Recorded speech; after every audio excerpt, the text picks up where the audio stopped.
Deadpool Negative. I'm finally back with another review of Now and Again. This one I apologize for taking so long. I'm holidays and just cold and just worrying that my work isn't good enough to watch anyway. And I really dragged my feet onto getting to this episode because it's really bad. I mean, it's bad in a way that's that in 1999 you could get away with it. In 2025 you can't. And I'm going to try to go through it real quick because it's not much to the episode. um, it's called One for the Money, and there are two parallel tracks. One, and this is the more interesting one. One is Lisa dealing with the fact that she has to get a job. I believe at this point in the timeline, it's been 6 to 8 months since Michael Wiseman died, and they're not getting the insurance payout.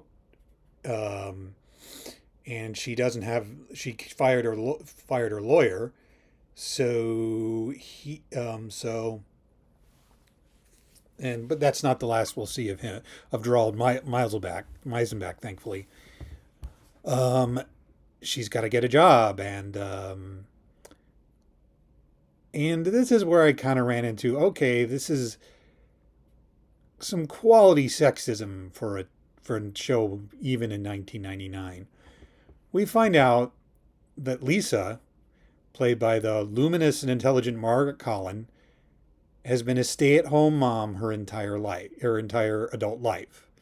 She got an art history degree in college, but she met and married Michael. I believe they met in college, and the kid came along, and now Michael Wiseman clearly made a good buck, but they had one kid, and I mean, I'm just talking about my personal experience. Like, I didn't like. I mean, there my I don't know any stay-at-home moms in my personal experience. I'm just talking like, and I'm sure Michael made a good buck, but it's just so kind of odd that, like, I mean, they had one kid. Like, my mom worked a job. There were three of us. Lots. I mean, I'm not denigrating stay-at-home mom being a stay-at-home mom. I think it's great if you can afford that, but it's just weird. It just doesn't strike me as as a person like Lisa, and it's just sort of like, again, it's more like the fact that Margaret Collin brings so much to what is a bizarrely underwritten role. It just I don't buy it that Lisa never at least attempted a second career or did something on the side. And so it's about like her trying to figure that out.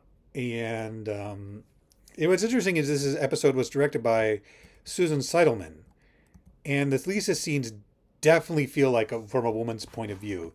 There's a really odd but really well acted scene where Lisa basically um, she's brought in for an interview to be an assistant for some sort of company, and the woman she speaks to basically tells her, like, look, I this says resume. There is a very funny part where Heather, like, has her fake her resume, but in a really silly way, and it's rather amusing. Like, come up with like really weird, um, overstated words for like waitress, and so it's very funny. Um, but like she says, like, look, you're a smart lady. You could figure out a job for yourself. You shouldn't just be get a job just to take it. You should do something that makes you happy. And again, this episode aired in October of 1999, and that sounded weird. Even that sounded odd to me, like, considering how much trouble they were in. Um, it just struck me as really. I mean, it was like the actress's name, who plays Cynthia Harris, was the actress playing Mrs. Masters, and she did a very good job, you know. But I thought, like, why not just take the job anyway for just a little bit, just so you'll have money? I mean, Mrs. Masters does say, Cynthia Harris character does say you're not really qualified, but there's also like, even if I gave you this job, you wouldn't be happy. And I'm like, even in 1999, that kind of struck me as odd. And there's not really, I mean, again, it's just like Lisa was, and the way they do find a way to fold it in at the end where Lisa goes to see applies for a real estate license, which is something a lot of, like, a lot of my friends, like something my mother did for a little while just to make some extra cash. But like again, Colin does the heavy lifting that the script doesn't, where she says like I have spent my life making a home, my adult life making a home. I know what a good home looks like. Like again, like she just imbues this with like much more conviction than I think the script has. Again, it's just really garden variety TV sexism. I'm not gonna call Karen again. Glenn Karen is more interested in domestication than action. And I think, rather famously, he once said, if he could just do nothing but write the marriage scenes on Medium, he could, and that would be the show, he would. But let's talk about the procedural. Now, this episode is credited to Hans Tobeason, who was a producer on the show, and this is the only episode, I believe, that he wrote. The reason I'm calling it the worst episode is like the plot is, well, first of all, it kind of it takes a tack with Morris that doesn't really line up with what's been established so far. Like Dr. Morris has been more of a Frankenstein science guy, but here, no, he's actually a black ops. And he and Michael meet up with a character named Murphy, played by the great Edo Ross from Midnight Run and Red Heat and 6 Feet Under. And they talk about an agent who is there has been a agent who's been selling classified information to foreign powers, and this agent is holed up in Singapore, and he has lupus. So he's in a darkened apartment, and now even in 1999, I kind of saw where this was going. I mean, they make a point of like saying Michael should go on this mission to get his hands dirty, as in dirty with blood, because they want him to kill the agent and not Murphy. And you know, obviously Michael Newman is a normal person, so he has a huge problem with this. But Morris, you know, demands he go on the thing anyway, and there's a lot. I'm not really sure how I'm gonna. I don't want to spoil it, but I have to spoil it because this episode, the Michael and Murphy and Morris sequences are just basically a shot-for-shot remake of the classic prisoner episode Chimes of Big Ben. It's not even subtle about it. Like in Chimes of Big Ben, the title character finds a way to escape from the village, or does he? And at the end of the episode, it's all turned out to be a trick. And obviously, because Edo Ross has been cast as this character, this thing is all a trap for Murphy. And while I think Eric Close does a good job of portraying Michael's indignance with having to kill somebody, and does a good job of tricking Murphy into thinking he's on his side. Although, like, there's a point in the story where, like, Morris tells him what's actually going on, and he's not having to kill somebody. This is all a trap for Murphy. But he tells him, like, basically midway through the episode, and there's no reason he didn't tell him at the beginning, other than to set this up. And like in 1999, I didn't know about that. I didn't know this was an episode of The Prisoner. I knew of The Prisoner. But a year after I watched this episode, I watched The Prisoner and I was like, oh, wait, they just stole from this. There's even a scene where they put both characters in small wooden boxes to ship them around. And it's not, and it's weird because like now and again, like, and like, I mean, Chimes of Big Ben has been ripped off a lot because it's an easy like twist on the like, everything's kept dark.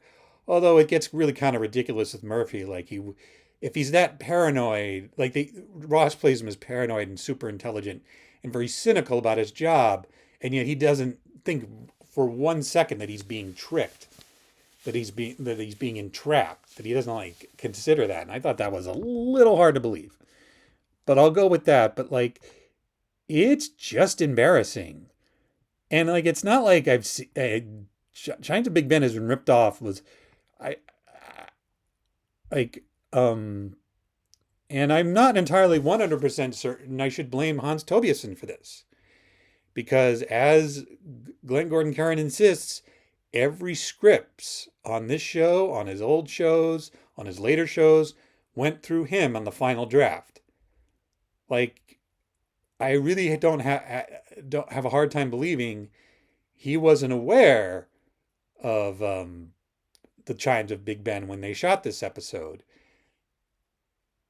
And I also know that like Caron was on a clock. He was obligated to deliver no less than 22 episodes to get this show on the air. That was Les Moonves' rule, even though what Les Moonves, as I understand it, if I'm reading between the lines, thought the show was kind of terrible, but like he had promised Caron 22 episodes and Caron could do whatever he wanted. And so the fourth episode, we just get a blatant ripoff. And, and it's like, I've seen Chimes of Big Ben ripped off better. I mean, there's a Person of Interest episode in the final season that does the same trick, and it does it a lot better, and it feels more integrated to the character it does it to. Yeah, maybe one day I should talk about Person of Interest, but then that's a whole other bowl of cherries. And that and it really bums me out to watch it, like, because like, again, I think Eric Close does a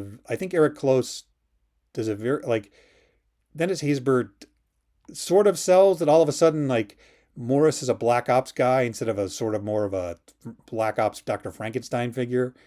Like, because it gets even more blurred as the show goes on. Like, okay, so is he a scientist for the government? Is he an ex-CIA guy who became a scientist? Like, and I think that was partially intentional. I don't know for a fact, but I think they were heading for a reveal that like maybe Morris wasn't as connected to the government as he said he was. Like, I think maybe he wasn't actually part of the government, but more of a freelancer. But that's just speculation on my part, because you see him interacting with senators and at one point allegedly the president. But I've always felt like maybe he had a sort of autonomy that he normally wouldn't have. But if I had to say one thing I liked about the episode is Eric Close really well conveys, like, silently, Michael's disgust at being forced into being a killer. And that kind of puts Murphy on his side, because Murphy, of course, is the guy who's really selling the information, and he needs a guy who's also pissed off on his side. But, the trick is, and I think, I think that's the one thing I think Close really gets. If you're doing a show about a superhero, the superhero has to have good morals.